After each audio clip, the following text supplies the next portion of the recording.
Hi, we're back to the Buran kit from Rho Models, and got a few rounds of paint and putty on it. So here's where we are. Paint. I think I'm pretty happy with the top surface now. This is after several rounds of originally, like I say, the 3M putty, and then filling the finer work with the perfect plastic putty, which is kind of a water-based and so a little more fragile because I like to wet sand this and clean it up before painting. And that took care of the gaps here at the winglet. Took care of a lot of the pinholes. There's a lot of pinholes back here on both sides in this area. There's still a few here and a few on the engine blocks in the back, but not too bad. I'm gonna touch that up with some of the heavy, I don't have it handy, Mr. Surfacer 500, which is pretty thick stuff.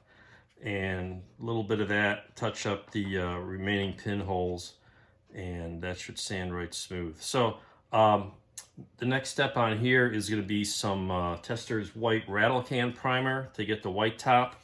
The bottom isn't perfect. It's still got some putty blemishes, but we fixed up the bottom area here. It's a little smoother because this was round and this is flat, so I faired that in, and it's going to be good enough because it's going to sit here on a base. You're not really going to see the bottom that well. This is not a contest entry model type of a model. It's just a display. You know, maybe clean that up a tiny bit, but this is pretty much ready for paint, and there we go.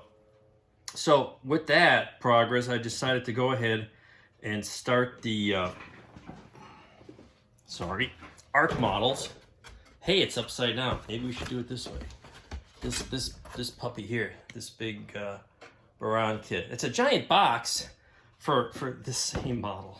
I don't know. Anyway, it's got lots of parts, as you can see. It's got 3 large sprues, and I've started working on it. It's got, let's get this out of the way. It's got a big sprue here. Already got some pieces off of. What's interesting, it shows the payload bay doors closed, but then it's got a version with the doors open. I haven't figured that out yet. Another sprue with lots of little parts that I'm breaking off. Nice landing gear. I'm gonna have the landing gear down and the payload bay open on this one, and so it'll be like a kind of a display landed configuration. What's interesting, it's got a gap in the nose at the front, so that's going to be interesting. I've seen some online builds that look like that's a challenge, and another putty monster. But they have you start building with the interior. It's very detailed payload bay bulkheads and some extra parts here. One problem is I have not found any photos online anywhere that show what the color of this was on the orbiter that flew that one orbital mission. So I'm just going to go with a white and maybe some off-white. They give you lots of little parts to put inside the payload bay here. I don't know if you can see that very well. But there's two conduits that go along both sides, a little tiny conduit here. These parts fit together very nicely. Problem is the instructions have errors. I mean, the first 3 steps I found errors in the instructions.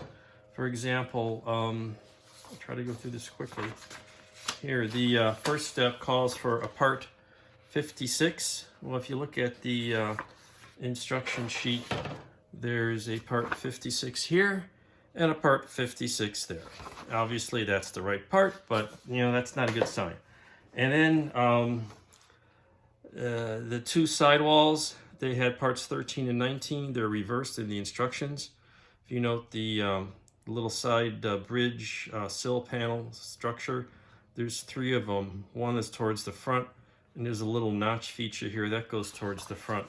And if you follow the parts 19 and 13 as the instructions say, you're going to have that backwards.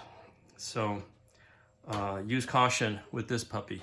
Anyway, so we've started on this, and that way I'll get to where hopefully this will go together quickly, and maybe we can paint them both in parallel again and have a little assembly line going. So that's where we are.